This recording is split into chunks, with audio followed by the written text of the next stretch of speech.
Welcome, everyone, to the Gardenerd Tip of the Week podcast, where experts from around the world talk shop, share stories, and offer their favorite tip. I'm your host, Christy Wilhelmi. My guest this week is Kerry Beane, a speaker, coach, and educator with over 20 years' experience in agriculture and horticulture systems. Kerry specializes in integrated pest management practices and helps urban gardeners and farmers grow healthy crops sustainably. Welcome to the podcast, Kerry. Thank you so much, Christy. It's so great to be here. I saw you on a list of speakers at the Heirloom Expo. I'm sad that I didn't get a chance to come hear your talk, but the topic of your class, which we'll get to in a minute, really intrigued me. So let's start with a little bit about your background in agriculture. Have you always been a farm person? Yes, I think so. My grandparents hosted me every summer in Oklahoma on their cattle ranch since I was about 3 years old. I spent so much time watching cows, watching animals, being on the farm, and that has stuck with me for all these years. When I decided to get an agriculture science degree, my father was horrified because he thought that was very impractical to get into What? farming. And I've heard other stories like this, so I know I'm not alone in that. But I went ahead, I went to Fresno State, I got my ag science degree, and I had already been a reader at that point of the Mother Earth News and Rodale publications. And so I always listened to my professors with a bit of a grain of salt. I heard a lot of sort of what I call alienated thinking, us versus them with pests. And then I met Mark Mays, who taught integrated pest management. And that really opened up my mind to holistic thinking. And how do we consider ourselves a little bit less important, that we're Yeah. not maybe the very most important species in the world. And there might be some things that we could learn by observing nature, which is my favorite thing to do. One of the things I tell my students is, we think we're at the top of the food chain, but really we're not. People get eaten by lions all the time. Yeah, even recently, Yeah. unfortunately. So, and here in California, we're so fortunate to have more wild spaces than many other states, and we have beautiful landscapes, and um, we're very blessed. So, getting my degree was really an eye opener, and I became, a functional insect ecologist. I started consulting with farmers after I got my master's degree and really was interested in hearing what their stumbling blocks were. Well, why is it you feel locked into these practices? You don't like it. I don't know any farmers who get up in the morning and say, "Oh boy, what am I going to kill today?" They don't do that. They are like, "Oh, I got to go do this." So I think farmers want to be more life affirming and do spray less pesticides, certainly. And we all know stories or have met farmers who have changed their practices due to, unfortunately, illnesses or Mhm. other bad experiences they had using pesticides. So that has sort of been my trajectory as to how can we avoid this with better practices, with better ecological awareness. And I have to mention Rincon Vitova is a wonderful biological insectary. I've been friends with Jan and Ron for a long, long time, and used to distribute their beneficials in order to help my farmers, uh, be a little bit more sustainable and move away from the pesticide treadmill, as we call it, because it really is sort of It's a a slippery it's a slope. treadmill. Yeah. And I've actually reached out to a couple of people at Rincon Ventrova because I really want to have them on the show. I've used their products. I've got friends who use their products on a larger scale, and they provide really good products. So we'll more on that later, hopefully. Okay, yes, beneficial insects are great. Predatory mites, I love talking about that too. But Ooh, yes. That's exciting stuff. And we're going to get to our topic. But before I do, where are you located? And do you have a garden or do you mainly work on other people's land? yes, previously I would say I mostly worked on other people's lands because I was working with large, large farmers. But today, I am so fortunate. I live in Northern California in a little town called Woodside, which is south of San Francisco. And I it love really, Woodside. I was yes, just there recently. It's oh, such a beautiful really? town. Yeah, I was there for a wedding, actually. It's Oh, how beautiful. lovely. Yeah. Lovely. Yeah, Filoli is here, and we have a wooded wildlife corridor that runs between all of the homes in the neighborhood I live in. It's an oak woodland. It's just really wonderful. So people put up their, have their critter cams, and I tune into that every so often, and we see bobcats and even mountain lions on people's critter cams on a regular basis. They are Whoa. moving through this forest. They are getting deer. There was a few years ago, a deer was taken right here in the backyard and left under the trampoline. And you know, Ooh. so you know what I mean? So we are in a wildlife corridor, and people here are really proud of it. And, I think this is an area where there is more openness, perhaps, to the idea of biological control for gophers. So, Yes. yeah, that sort of gave me a green light having this opportunity. Yes. And that is our topic because I saw at the Heirloom Expo, your topic was called Gardening with Gophers. And in the midst of my community garden being overrun with gophers, I thought, for totally selfish reasons, that this would be a great topic to explore with you on the podcast. So let's start about why you chose this topic to share. I chose this topic because I do see it as a common complaint. Mm-hmm. People do complain about gophers a lot. My talk actually started with a photo of my housemate angrily pointing at a gopher midden and screaming. So again, it begs the question, well, do we really want to, be polarized about it? Or maybe can we think about, are there tolerance levels for gophers? We try to think this way with insect ecology. You're always looking at population levels and what is tolerable, what causes the economic impact, right? What is the economic threshold for this population? So uh, my interest, it really comes from just a general awareness of people's frustration with gophers. Uh, And did you have them attacking your own garden? yes, of course. Yes, we have a really rich population here. We have other, soil dwelling critters as well. We have, moles and shrews and gopher snakes and, all the predators that we want to see with those. And our when I moved into this place, there were two gardens that were protected by metal screening on the bottom, two raised beds, similar to what I've seen on your Mm-hmm. show. And those were working fine for several years, but they did break down. So they they had to replace the bottom of those. So that just happened just recently, and we've replanted those beds. And I consider those beds to be, of course, the protected areas. They do work well. We moved away from chicken wire, not so good. Not so good. Gotta use hardware cloth, Yeah. right? Um, so those are protected. And the way I think about it is, I have a range of attachment to my plants. Mm-hmm. Some plants I'm more attached to than others, and I'm super curious to know, are there any plants that gophers just hate, right? I had heard about herbs, they don't like catnip.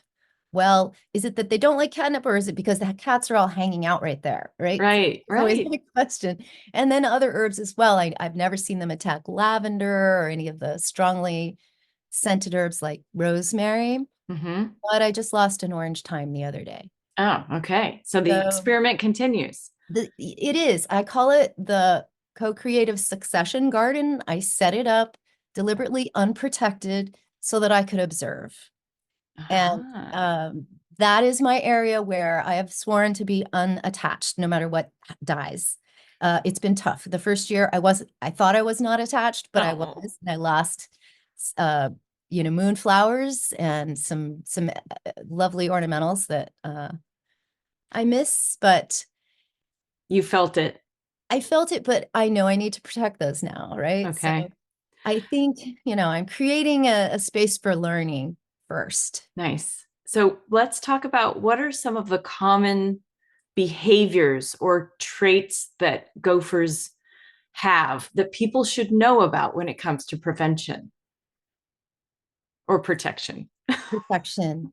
I guess I'd like to step back 1 minute and just share a farm experience. Oh, So yeah, go for I it. used to work with citrus, and we could have another show about citrus. I love to Totally. talk about Yes. citrus, but a citrus grower I knew down in Lemon Cove had unfortunately gotten sick from using too many pesticides on his farm. He had never seen a gopher on his 25 acres in the 25 years that he'd been farming it. Never Mm, seen a gopher. Got sick, got better, changed to organic practices. Gopher got show. gophers. Yeah. So then he had to hire two full-time employees to keep trapping his gophers the whole time. So I just want to say, like, if you have a heavily chemicalized yard, I'm not proposing that you do that, but for some reason they don't like that and they stay away. I've noticed that even in this neighborhood, some people have very manicured lawns that are getting fertilized a lot with petrochemical type, heavy duty fertilizers. They're green. There aren't any gopher middens in there. I don't think they even like the fertilizer. Mhm. So getting back to your question, which is, How do we identify common behaviors or traits that gophers have that we could maybe help us coexist with them a little better? yes. Well, in my case, it's about prioritization. I do think that if you have valuable plants you want to protect, find a way to protect them with cages. Mm-hmm. That's the most effective method I've found. I know it is difficult sometimes, but that's what I recommend it for important plants like your citrus trees. They will eat your citrus trees, especially young ones. Once your trees get bigger, they can tolerate some predation, right? They can tolerate some of that. Mm-hmm. But if you're getting things started, have a good caging system. And do you use gopher baskets for that?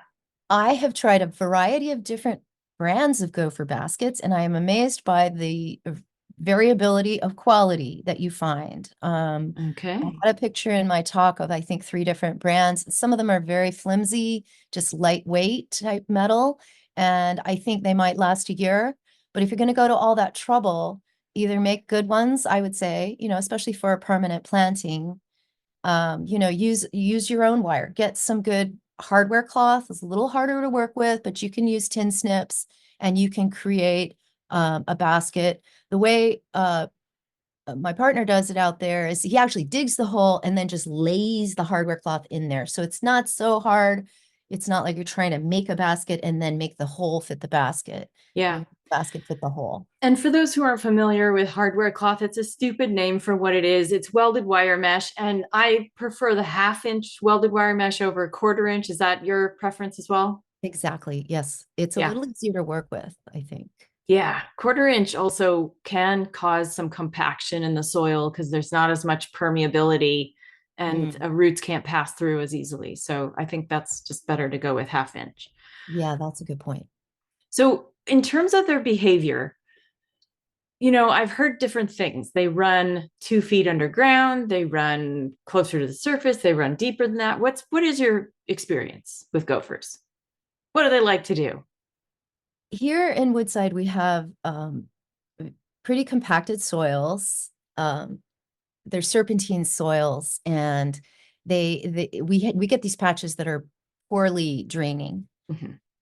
They they seem to just go to whatever level they can because there is a mesh. The way this property was developed, there was actually a metal mesh put underneath the soil before they put the soil down. Oh, So the gophers here cannot go uh, deep. beyond a certain point, unless there's a hole there and they can get through.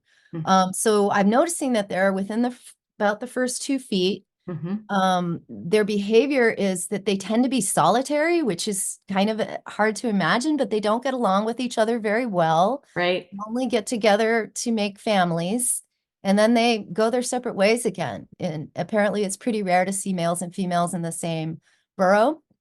And as pocket gophers, they're They're larder hoarders. So they create these elaborate tunnels, and they have, the place where there is like their bathroom, and then they have the place where they bring the stuff out of the hoarding area into like a little kitchen area when they're eating. So they have a lot of, spatial specifications, if you will.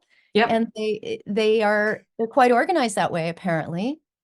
And Um, I find that they run along borders like retaining walls and solid surfaces because, well, I have sandy soil where I am. And so I guess as more infrastructure support, they run along the the retaining walls. Do you find that too where you are? yes, and particularly if it's moisture, sometimes you have more moisture along the edges. You'll Hmm. also see worms there. You'll see other, critters that are all taking advantage of that easier penetrability of the soil.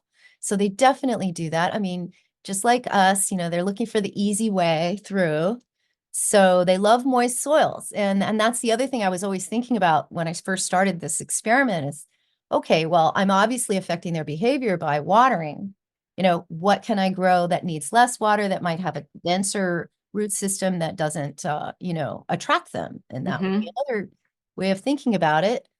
Um, and I'm trying to collect a list of things that they have not ever eaten in my garden, and it's a short list. Oh my God, I want to talk about that list. Let's dive into that right now. What's the short list of things that gophers don't eat? Because I get this question a lot. I don't have an answer. Of the things you might want to grow, I can, from my observations, catnip is not a favorite. I Catnip. still am wondering if the cat effect is part of that. But catnip is one of the herbs that they've over, I guess a long time, this has been believed that they do not like it.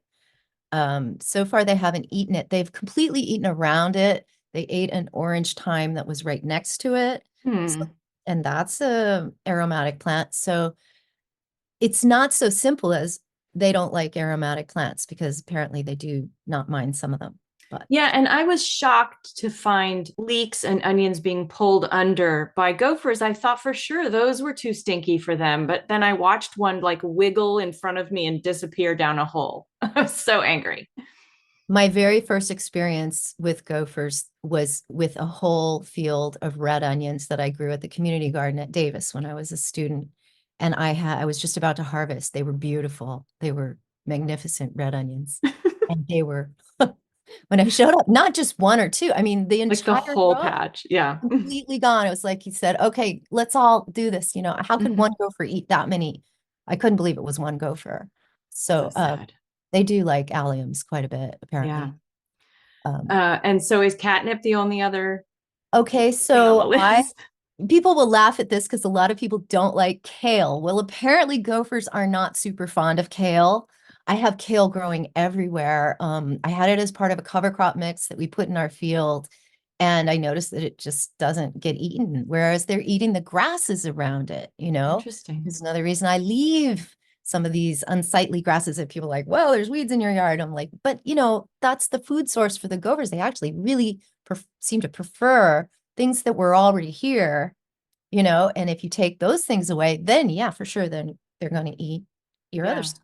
That's interesting. I've had them pull down my cabbages one by one, but the kale I tend to grow here at Gardenerd headquarters instead of at my community garden because I care about it much more than cabbage. Mm.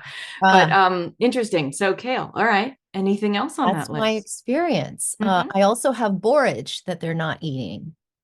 Good to And know. yes, I mean, it's worth a try. Yeah. Now, side by side with that, I have to say, I did some research, and I had read a lot of lists of vegetables that they don't eat. Supposedly, they don't eat asparagus. Not true. Mm. Supposedly, they don't eat artichokes. Very not true. Mm-mm. We almost lost our artichokes thinking that was true. And then we recaged them all and planted them again. It was Yeah. crazy. And So, I've had that experience with well, gopher purge. People are like, oh, it's stinky. It puts out the roots put out a smell. I have gopher holes next to and gopher mounds next to my gopher purge. So I don't think that's a good I one for think that me. that's a really good point, because they will just simply avoid the things they don't like. Yeah. It's just a process of elimination. You're well, that's still there. Maybe they don't like it. maybe, but yeah, it's annoying. Anything else to add to that list before we go on to my next Um, question? I just want to, also just mention to people, you can do trapping if that is your bailiwick. I really appreciated the video you did on the rat trapping because that showed the commitment level, the organization required, the consistency required. This is true for trapping any rodent pest, right? And I've dealt with rats, it's a whole other thing. But and my housemate was doing that trapping when I got here, but he was sick of it, and he was like, isn't there another way? Yeah. Maybe we can just, and so I'm like, yeah, great. So the first thing that I'm grateful for is that he's on the same page as me and he's willing to accept a little bit of like messiness and some of these experiments. And, if you have a high standard for a pristine looking yard, then maybe some of the methods I'm recommending might not really work for you, and just stick with caging. Right.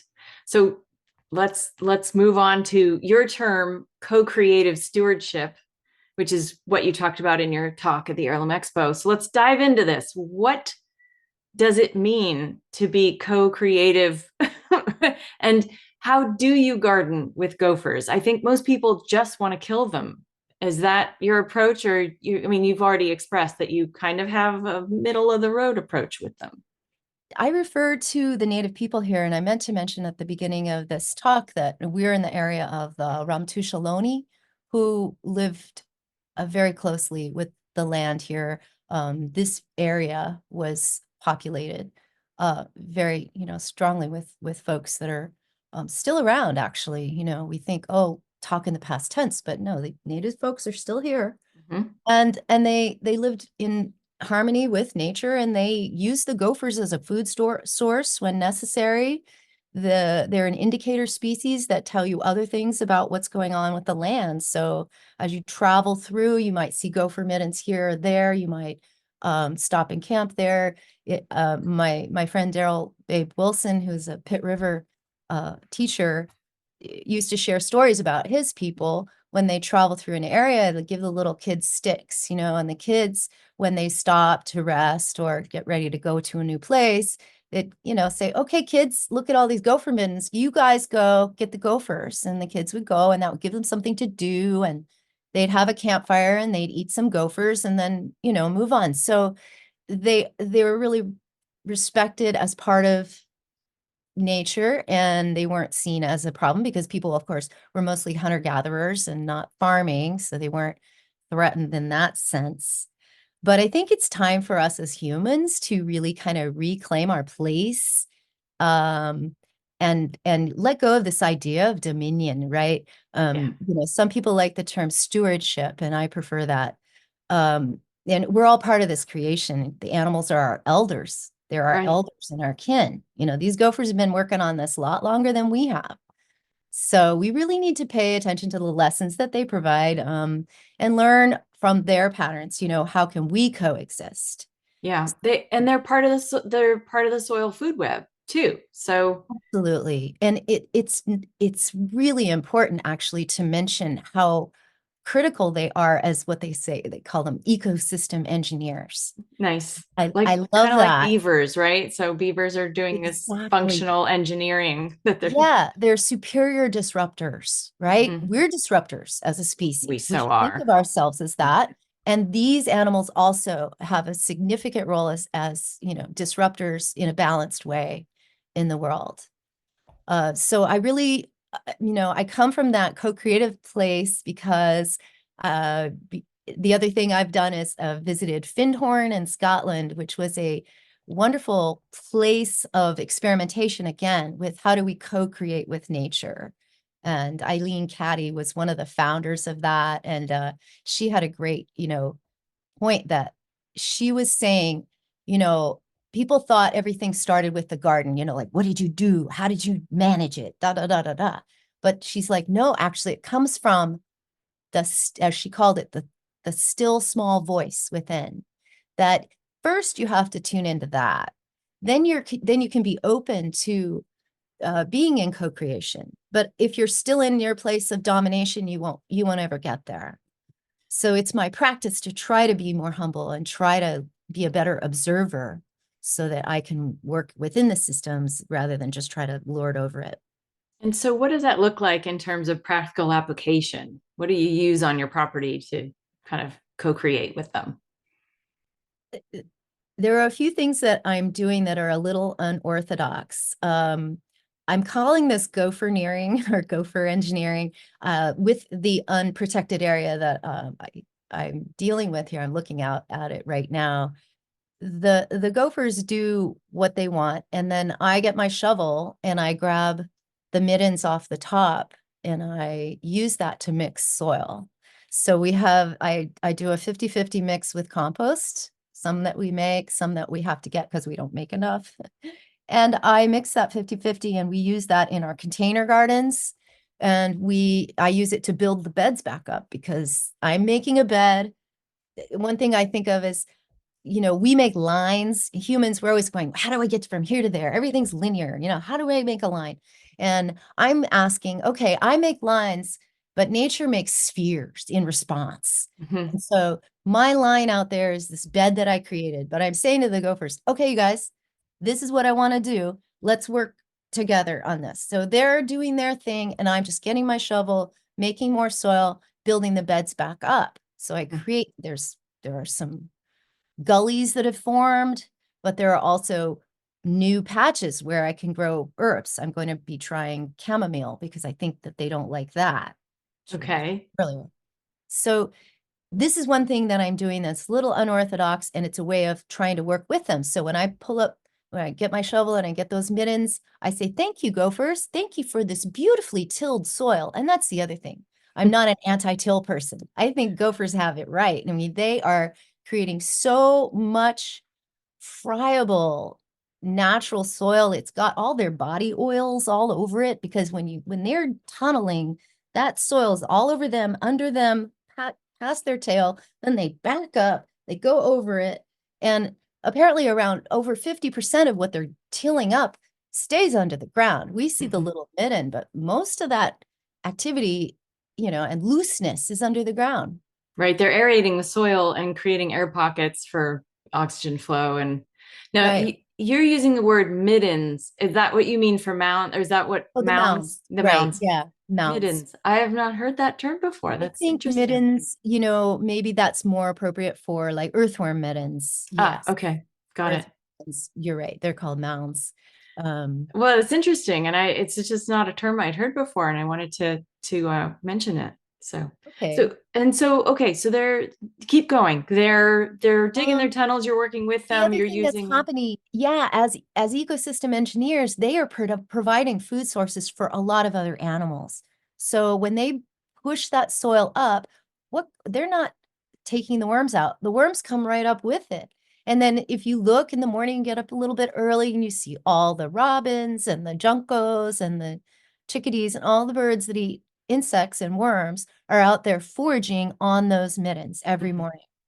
So they need that, right? That's part of the food cycle, the web, that connects all the animals. mhm, So it's really beautiful to see that, and I consider their net positive so much greater than losing a few plants, because the other thing is they're very important in succession. That's why I call this the co-creative succession garden, because they're bringing up pioneer species, our selected so-called weeds. I call them volunteers yeah.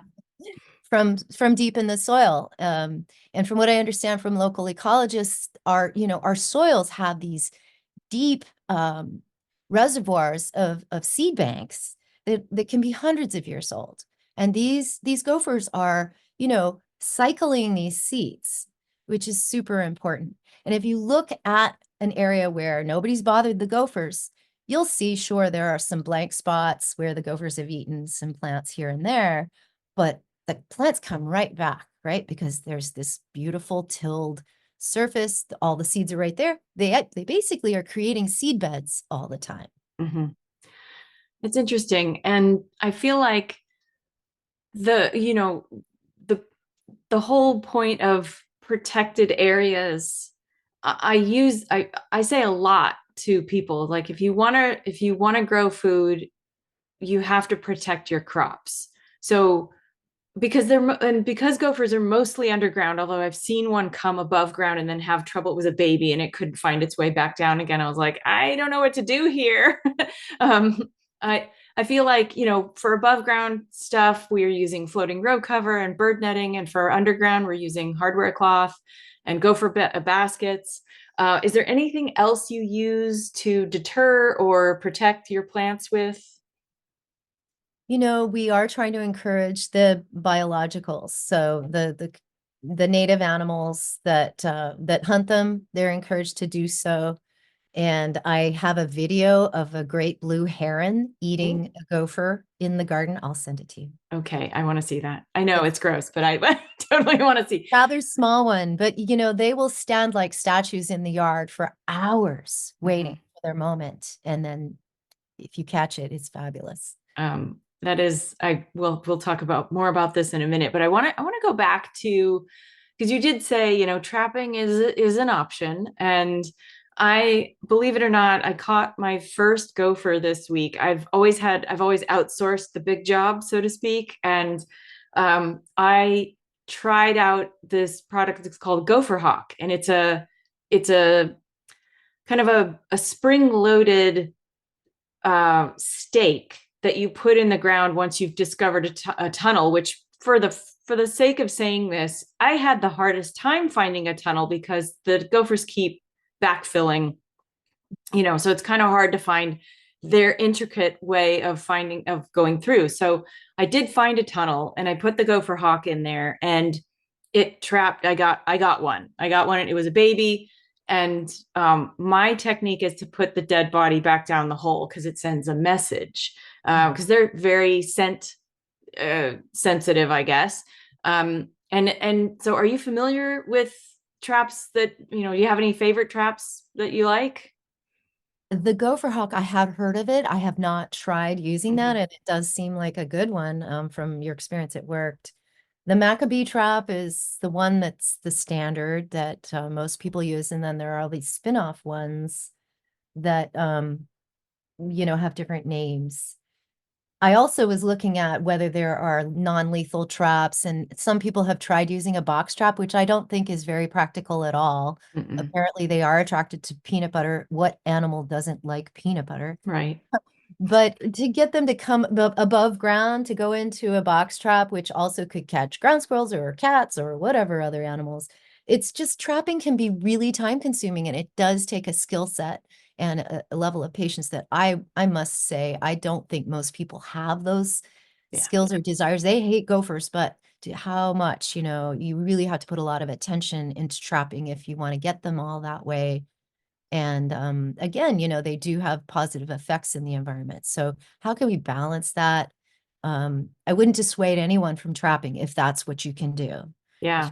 make sure you can do it. Our community garden is located on the slope, and then on the flat part up the hill is a little league baseball fields.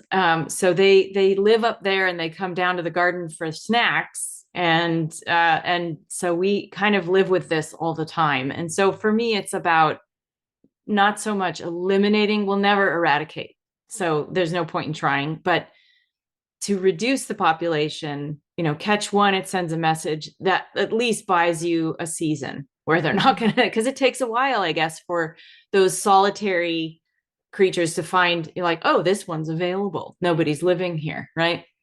Mhm. Yeah. Yeah. Um, so I want to go back to your to what you were saying before, and I'm going to segue into tip time, because you told me what your favorite tip was going to be beforehand. So let's talk about your favorite tip, and expand on an idea you've already introduced. So yes, the idea I've introduced is the idea of biological control, which I'm very fond of using that in insect control, particularly, or greenhouses. I worked in horticulture for a while, so you can harness um, the rest of nature to be predaceous, to do their thing. And uh, there are a number of companies that make barn owl boxes. And so if you're in an area where barn owls are present, which is, regional, but if you have barn owls in your area, my tip would be to put up a barn owl box. There are a lot of wonderful resources through NRCS that can help you locate those and put them up. The Audubon Society, if you check their website, they offer services and they have teams of volunteers around the state that are now helping. They're funded now to help people not only put up barn owl boxes and other boxes too, but also to manage them. Because again, like with everything, management is key. They need to be cleaned out pretty much every year. But barn owls are incredible predators. When I lived in winters, I was astounded at, the amount of activity and how, active they were on the gopher populations. And they never killed all of them, but they got a lot of them. Yeah. And as well as mice and voles and all the others. I love the idea. We do have a couple of barn owl boxes, or I call it just owl boxes because I don't know what kind of owls we have. But we have those. We have hawk perches as well, which I showed up. This is the story I wanted to share earlier. I showed up at the garden one day, the community garden. I came through the gate and I saw a hawk, or maybe it was a kestrel. I think it was a kestrel. Pulling a gopher out of its hole bit by bit. And it was I was like, oh God, I don't want to watch this, but thank you for doing your job. Hawk perches can help. I think the one question I have around this is for, folks who have pets that are small. This is also kind of maybe a no-go for them. What have you heard of, or have you heard of anything like a way to manage that kind of thing? Because we don't want our little Fido to disappear. That's a good point. When my cat was a kitten, she was outside, and one time a hawk did go down and kind of try to grab Trying to grab her. her. Yeah. So I was really nervous about that. I don't know. I mean, hawks are amazing. They swoop down and they're hunting on the ground, like you say. I saw that similarly in the yard where one was going after a gopher, missed it, but they are predators, right? So they kind of eyeball it and see if they can do it, and they might try. Yeah. Uh, And I've had a hawk swoop down and try and grab one of my chickens before. And mhm. they live under a tree, so they're mostly protected, but this one was kind of brazen and grabbed onto one, but it couldn't fly off with it. So Oh, there's yeah. that. Sometimes they try for bigger than they can do. Yeah. Um, it is important. I just want to back up a little. It is important to know what kind of owls that you have in your area. And you can find that out. There are maps, and NRCS, I think, also is another good resource, just to check with them and find out what are your local species. Here in our area, this heavily wooded, and we have the great horned owl, right? Which actually hunts the barn owls. Oh, okay. So many of these birds, they'll hunt the immatures of their rivals. And that's the problem with that. So I was told, we don't put up barn owl boxes there because Mhm. you don't want to attract them. They're not going to do well. They won't flourish. But what can flourish here is the great horned owl, which they live high up in the trees and holes. And I don't think anybody makes boxes for them Parks, because yeah. they just sort of do well on their own. But also kestrels, right? So the Mhm. kestrels and the box made for them is the same as the screech owl. Okay. So both of those species are effective also probably on the smaller gophers and mice and Oh, rats. we have so many rats too. So Yeah. bad. Yeah. So there are day hunters and night hunters, and you kind of want to encourage both of them. And, if you have a fenced garden, it's hard to encourage things like bobcats, but Yeah. we have that advantage here.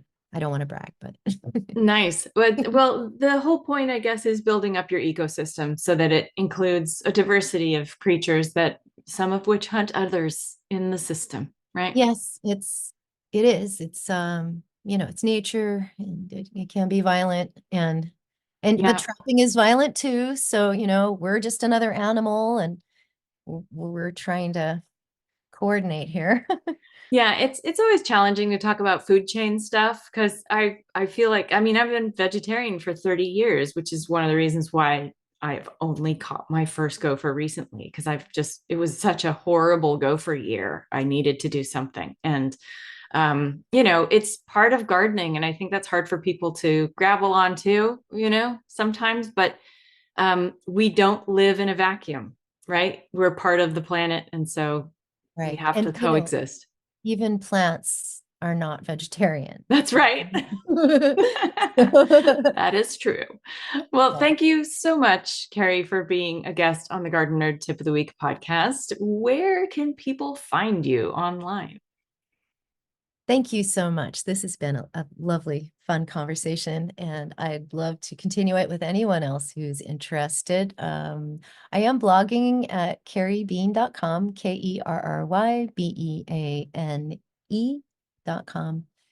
And I'm also on LinkedIn, and we'll be producing some things on YouTube shortly. But if you just check with me on LinkedIn, that should keep you abreast of what I'm doing.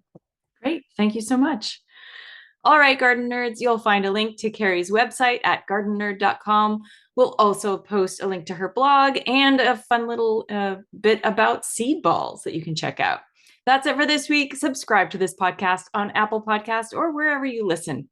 Visit us for tons of free gardening information at gardenerd.com. Support us by becoming a Patreon subscriber and support all the free stuff we do here at Garden Nerd. You'll find us on Instagram, TikTok, and Twitter under Garden Nerd 1, on Facebook as gardenerd.com, and of course, our Garden Nerd YouTube channel. Happy gardening!